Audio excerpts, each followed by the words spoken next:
President Trump en route to Asia now for a high-stakes multi-country trip that includes Malaysia, Japan, and ending in South Korea, where he will meet with Chinese President Xi Jinping and in South Korea as a potential deal on trade and minerals remains a top priority for the White House.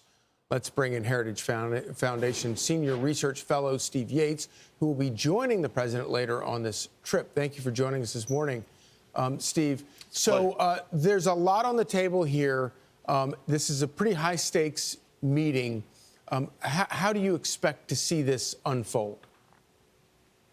Well, there are a series of kind of important engagements he's going to have. When he gets to Malaysia, that's a gathering of Southeast Asia leaders. And of course, the president of his many wars he stopped. One of them was Thailand and Cambodia. So the president of peace tour will continue in that part of the world.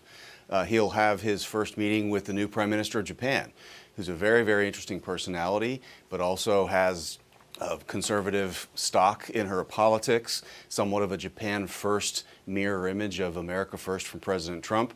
So we'll have a different kind of alliance relationship to build there. And of course, the kind of icing on the cake is what kind of a meeting does President Trump have with the leader of China, Xi Jinping? Everything from trade to fentanyl to security issues all at play in that. This is the first exchange they'll have in his second term in person. No way to read how it will go out, but the president sounds very optimistic about meeting some of his objectives. Yeah. So President Trump has said that his first question of Xi Jinping will be about fentanyl. But of course, perhaps an even bigger issue there is the issue of rare earths, which China is trying to hold America hostage by withholding. How does that play out?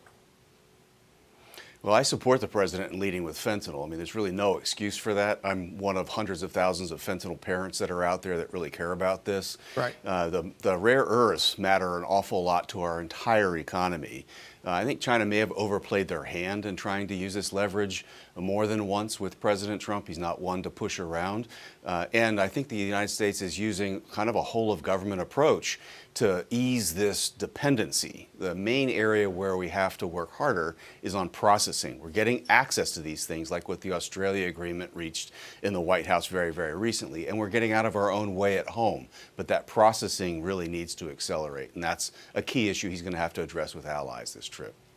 And of course, maybe the key to all of that is to establish our own independence by developing a lot of this stuff ourselves, so you don't ever, whether or not China has overplayed their hand or not, take the tool away from them altogether. Yeah. You have to.